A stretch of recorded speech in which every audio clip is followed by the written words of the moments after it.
তুমি কি সেই মুহাম্মদের সাথে আবার দেখা করেছো? খাব্বাব রাদিয়াল্লাহু তাআলা আনহু বললেন, হ্যাঁ, আমি দেখা করেছি। খাব্বাব রাদিয়াল্লাহু তাআলা আনহুকে সেই অত্যাচারী দজ্জাল মহিলা জ্বলন্ত আগুনের শিক দিয়ে পিঠে বুকে দাগ দিতে থাকে।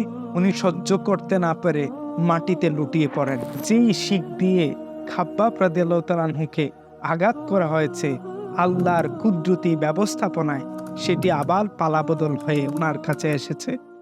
এমন একজন সাহাবীর কথা আজকে শুনবেন, যার নাম হযরত খাব্বাব রাদিয়াল্লাহু তাআলা আনহু। তিনি একজন কামার ছিলেন এবং উনার মালিকের নাম উম্মে আনমার। রাসূল পাক সাল্লাল্লাহু আলাইহি ওয়াসাল্লাম যখন আল্লাহ পাক রব্বুল আলামিনের বাণী প্রত্যেকটা রন্ধ্রে রন্ধ্রে পৌঁছে দিচ্ছিলেন, ঠিক তখন সময় খাব্বাব রাদিয়াল্লাহু তাআলা আনহুর কাছে সেই অমীয় বাণী পৌঁছায়। খাব্বাব রাদিয়াল্লাহু তাআলা আনহু খুব সাদরে সেই বাণীকে গ্রহণ করেন এবং পড়েন কালিমায়ে তাইয়্যিবা লা ইলাহা ইল্লাল্লাহু মুহাম্মাদুর রাসূলুল্লাহ সাল্লাল্লাহু আলাইহি ওয়া আলিহি ওয়াসাল্লাম। তিনি ইসলাম ধর্ম গ্রহণ করেন। তিনি যেহেতু একজন দাস ছিলেন, ওনার মালিক ছিলেন উম্মে আনমার। উম্মে আনমারের কানে কথা শোনার পরপরই উম্মে আনমার তার ভাই ইবনে সিনানকে জানানোর পর ইবনে সিনান খাব্বাব রাদিয়াল্লাহু তাআলা আনহুকে অবর্ণনীয় নির্যাতন করতে থাকে।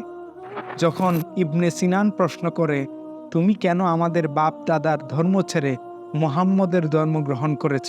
তখন হযরতে খাব্বাব রাদিয়াল্লাহু তাআলা আনহু কণ্ঠস্বর উঁচু করে বললেন, ইসলাম হচ্ছে একমাত্র সত্য ধর্ম, যেই ধর্ম পৃথিবীর কিয়ামত পর্যন্ত স্থায়ী হবে এবং এটা আল্লাহর মনোনীত ধর্ম।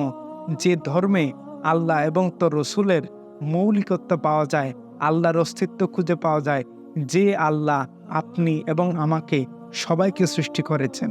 এ কথা বলার পর ইবনে সিনার আরও বেশি রেগে যায়, সেখান থেকে চলে যায়।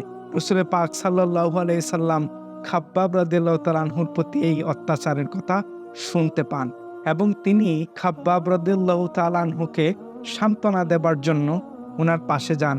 গিয়ে ওনাকে হৃদয়ে মাখা কিছু কথা বলে সান্ত্বনা দান করেন। খাব্বাব রাদিয়াল্লাহু তাআলা আনহু অত্যন্ত খুশি হয়ে যান। এই ঘটনাটি আবার উম্মে আনমার শুনে যায়। সে সরাসরি তখন আসে খাব্বাব রাদিয়াল্লাহু তাআলা আনহুর কাছে, পুছকাছ করতে থাকে, জিজ্ঞেস করতে থাকে, তুমি কি সেই মুহাম্মদের সাথে আবার দেখা করেছো? খাব্বাব রাদিয়াল্লাহু তাআলা আনহু বললেন, হ্যাঁ, আমি দেখা করেছি। এ কথা বলার পরে খাব্বাব রাদিয়াল্লাহু তাআলা আনহুকে সেই অত্যাচারী দজ্জাল মহিলা জ্বলন্ত আগুনের শিক দিয়ে খাব্বাব রাদিয়াল্লাহু তাআলা আনহুর পিঠে বুকে দাগ দিতে থাকে। উনি সহ্য করতে না পেরে মাটিতে লুটিয়ে পড়েন। এতটাই কষ্ট পান যে তিনি তার মুখ দিয়ে কোনো কথা বলতে পারেন না। অনেক কষ্ট করে রাসূল পাক সাল্লাল্লাহু আলাইহি সাল্লামের দরবারে হাজির হন। বলেন, ইয়া রাসূলুল্লাহ, আমাকে উম্মে আনমার অযাচিতভাবে, অবাঞ্ছিতভাবে অত্যন্ত নির্যাতন নিপীড়ন করেছে। রাসূল পাক সাল্লাল্লাহু আলাইহি সাল্লাম উনাকে দেখে, উনার কথা শুনে আল্লাহ পাকের কাছে দোয়া করলেন, হে আল্লাহ, আপনি খাব্বাবকে সহযোগিতা করুন, আপনি খাব্বাবকে সহযোগিতা করুন।